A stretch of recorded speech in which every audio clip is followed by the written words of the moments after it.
Bonjour. Dans cette vidéo, nous allons explorer les différentes étapes d'évolution des systèmes d'exploitation. Notre vie quotidienne en est devenue indépendante.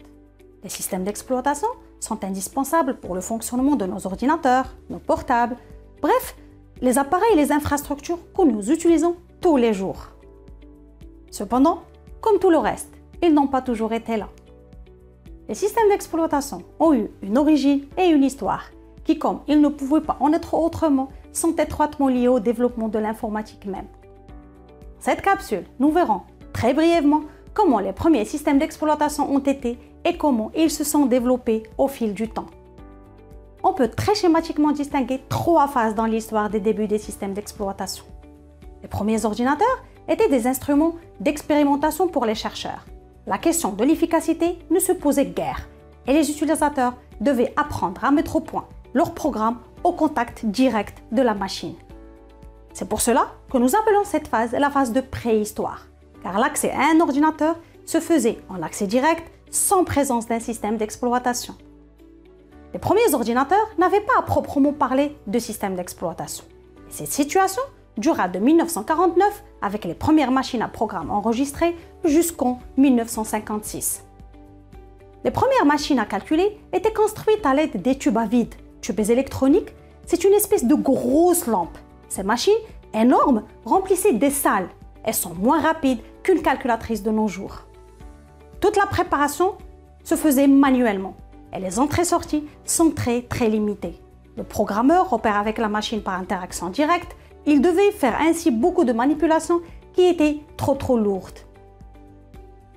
On dit que le constructeur de la machine est celui qui fait également la conception, la programmation et en plus, c'est lui qui opère directement sur cette même grosse machine. Cette situation a duré jusqu'à 1965, l'année de l'apparition des transistors.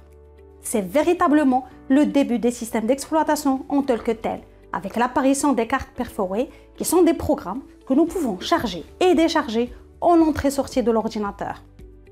Il y a une séparation des rôles ici. Il y a le programmeur qui fabrique les cartes perforées, les programmes. Ces cartes étaient regroupées sous forme de travaux en lot, on dit aussi batch. Et il y a l'opérateur qui charge et décharge physiquement ces cartes dans l'ordinateur. Les principaux périphériques des ordinateurs des années 1950 étaient les lecteurs de cartes perforées, les imprimantes et l'unité centrale.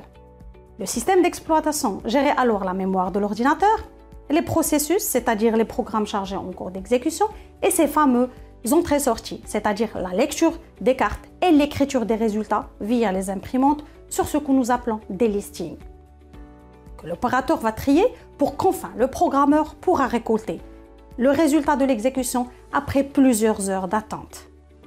Avec le traitement par l'eau, l'exploitation devient de plus en plus efficace, certes, mais l'utilisateur a perdu tout contrôle sur l'exécution de ses programmes. Il se contente de déposer son travail au guichet du centre de calcul pour y récupérer les résultats quelques heures plus tard. Et tant pis pour lui si une erreur typographique mineure a arrêté la compilation. Il va devoir corriger et recommencer. La solution passait alors par le partage d'un ordinateur entre une communauté d'utilisateurs simultanés. C'est ainsi que le temps partagé allait naître. Les premiers systèmes en temps partagé furent développés au début des années 60. Le pionnier fut CTSS, qui fonctionnait en 1961 sur un ordinateur IBM 7094. Le principe du temps partagé est simple. Il s'agit de tirer parti des différences de vitesse entre un ordinateur qui travaille à la milliseconde et un humain dont le temps d'interaction est de plusieurs secondes.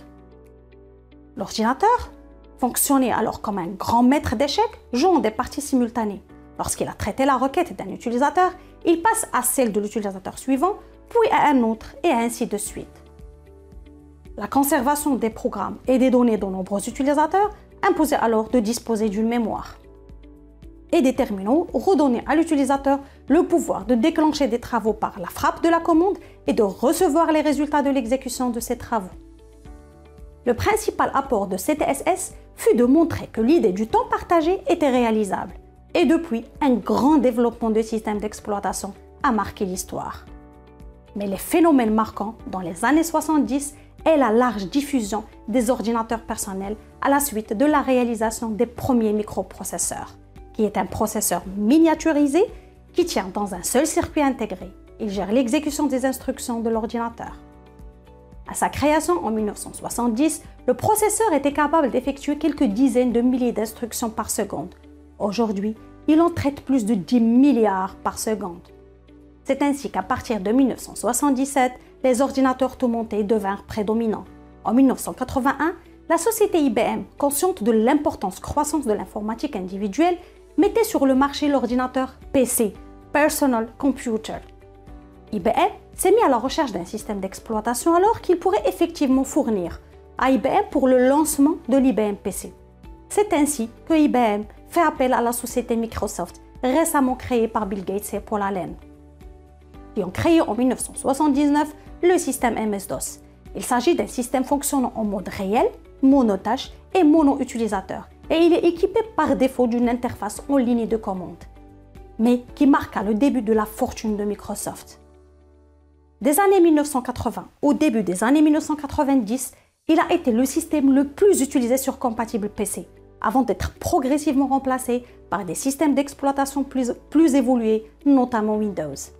Nous consacrons dans ce sens la prochaine capsule pour faire un retour sur les versions et les faits marquants de cette épopée numérique importante des systèmes d'exploitation qui est l'évolution des OS Windows.